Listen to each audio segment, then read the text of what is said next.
अस्सलाम वालेकुम dear students. आप लोगों की सेहत व सलामती के लिए अल्लाह ताला से दुआ गो हूँ। अल्लाह ताला हम सबको अपने हिफ्ज़ व अमान में रखे। हम लोग डिस्कस कर रहे थे इकोसिस्टम को, जिसमें लेवल्स ऑफ इकोसिस्टम हमारे प्रीवियस लेक्चर की डिस्कशन थी। अब है कंपोनेंट्स ऑफ इकोसिस्टम।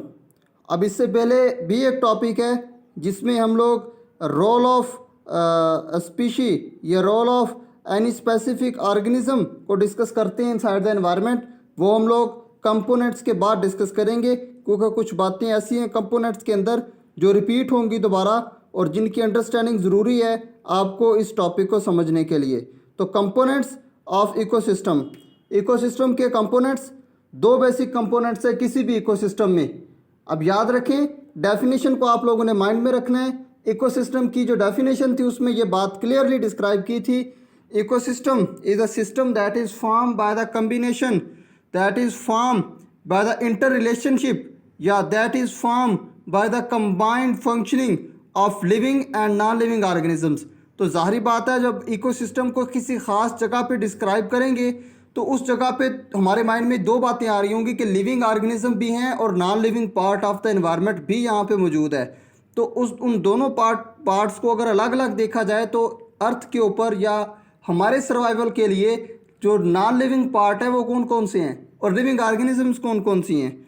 तो लिविंग फैक्टर्स को हम लोग कहते हैं बायोटिक कंपोनेंट्स और जो नॉन लिविंग है उनको कहते हैं एबायोटिक कंपोनेंट्स। तो बायोटिक कंपोनेंट्स के अंदर क्या आ रहा है? Biotic components include all living organisms including plants and animals supported by biosphere. अब बायोस्फीयर के अंदर सपोर्टेड बाय बायोस्फीयर, बायोस्फीयर का मतलब है कि उस रीजन के अंदर या उस ख़ास एरिया के अंदर जो एनवायरनमेंट उसको सपोर्ट कर रहा है उस रीजन के अंदर वो ऑर्गेनिज्म सर्वाइव भी कर सकता हो। ठीक है, उसका उस जगह पे प्रेजेंट होना हम उसको क्या कहते हैं? It is the biotic component of the environment. Biosphere is spread out over the surface of planet earth extending about 8 to 10 kilometres to the upper reaches of atmosphere and also the same distance into the depth of oceans।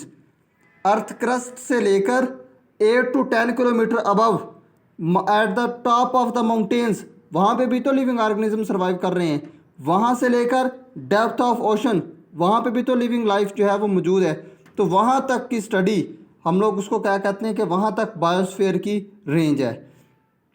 Abiotic components, abiotic components जो हैं किसी भी ख़ास तरह के environment के अंदर वो जो हैं वहाँ पे क्या होगा? वहाँ पे वाटर, सॉयल और अदर इन्वायरमेंटल फैक्टर्स इंक्लूडेड होंगे जो कि नेसेसरी हैं for the survival of the living organisms. Abiotic components include all non living components, for example air, water and soil. In ecological term they are called as atmosphere. अब ecological term में हम इसको क्या कहते हैं? Atmosphere. Atmo air, sphere mean place, B hydrosphere मतलब अब हम वाटर के अंदर जो लाइफ है उसको स्टडी करना चाह रहे हैं। Hydro mean water, sphere mean place. और उसके बाद lithosphere, litho mean earth and soil. ठीक है, लिथो का मतलब है अर्थ या सॉइल और स्फीयर का मतलब है प्लेस। अब तीन जगह पे हम लोग इन चीज़ों को स्टडी कर रहे हैं। अगर खुश्की के ऊपर स्टडी कर रहे हैं तो हम उसको बोलेंगे लिथोस्फीयर, अगर हवा के अंदर स्टडी कर रहे हैं उसको बोलेंगे एटमॉस्फेयर, और अगर वाटर के अंदर किसी लाइफ फॉर्म को स्टडी कर रहे हैं उसके साथ नॉन लिविंग कंपोनेंट को एसोसिएट कर रहे हैं तो उसको हम लोग क्या कहेंगे? Hydrosphere. Processes in ecosystem and interaction between biotic and abiotic components. आप याद रखें किसी भी इन्वायरमेंट के अंदर बायोटिक और एबायोटिक कंपोनेंट्स अलग अलग नहीं रह सकते, उनके अंदर लाजमी तौर पर कहीं ना कहीं पे इंटरेक्शन मौजूद होता है। The main process occurring in an ecosystem include feeding and circulation of chemical elements together with the energy flowing through the ecosystem. अब इकोसिस्टम के अंदर फीडिंग और एनर्जी फ्लो का एक बहुत ही एक्यूरेट बैलेंस है नेचर के अंदर। ठीक है, उस बैलेंस को अगर डिस्टर्ब किया जाए तो पूरे का पूरा इकोसिस्टम क्या होगा? इफेक्ट होगा। An ecosystem is made up of three main components: the producers, the consumers, and the decomposers. All are concerned with the feeding process, the circulation of chemical elements, and the flow of energy.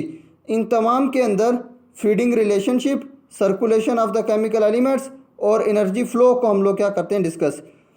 Producers are the autotrophs green plants. पहला component उसका है producer. Producer आप लोग अच्छी तरह से समझते हैं। आप लोग 2 to 5 किंगडम जो क्लासिफिकेशन थी उसमें भी करेक्टरिस्टिक डिस्क्राइब कर चुके हैं। व्हाट आर प्लांट्स और what are producers. Producers are autotroph green photosynthetic plants which capture and bring light energy into ecosystem. They are able to manufacture organic food from simpler inorganic substances. They are autotrophic organisms. Producers are basically autotrophic, जो कि sunlight energy को chemical energy की form में convert करके supply करते हैं ecosystem को। उसके बाद है consumers. Consumers are the organism primarily animals which obtain energy directly और इनडायरेक्टली फ्रॉम प्रोड्यूसर्स। प्रोड्यूसर से एनर्जी हासिल करने वाले जो फूड चेन का सेकंड कंपोनेंट है उसको कहते हैं कंज्यूमर्स, जो कि प्रोड्यूसर से डायरेक्टली या इनडायरेक्टली। अब इसका क्या मतलब है?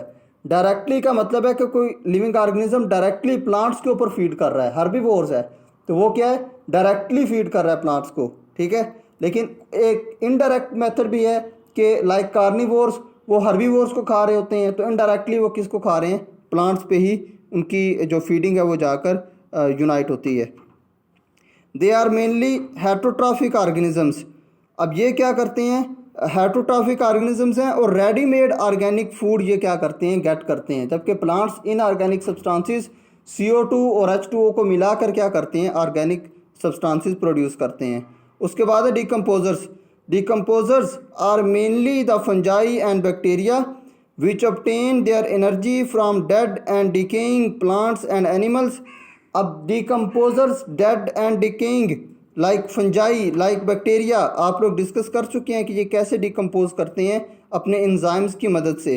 they release chemical elements and ions. the main chemical ions, जो मेन केमिकल आयंस ये रिलीज़ करेंगी आर नाइट्रेट्स, अमोनियम, फास्फेट्स और उसके बाद पोटाशियम एंड कैल्शियम। यही नाइट्रेट्स की डिस्कशन हम लोग करेंगे नाइट्रोजन साइकिल के अंदर, जहाँ पे नाइट्रोजन फिक्सेशन का भी इस प्रोसेस को हम लोग क्या करेंगे, नाम देंगे। तो ये हमारे पास थी overall discussion components of ecosystem. Ecosystem के अंदर कौन कौन से जो कंपोनेंट्स हैं वो मौजूद हैं। इससे पहले हम लोगों ने एक टॉपिक मिस किया है, वो टॉपिक इंशाल्लाह नेक्स्ट लेक्चर के साथ हम लोग कवर करेंगे। उम्मीद करता हूँ आपको इसकी समझ आई होगी। स्टिल अगर आप लोगों को इसके अंदर कोई भी क्यूरी है तो आप लोग पूछ सकते हैं क्वेश्चंस। Thank you.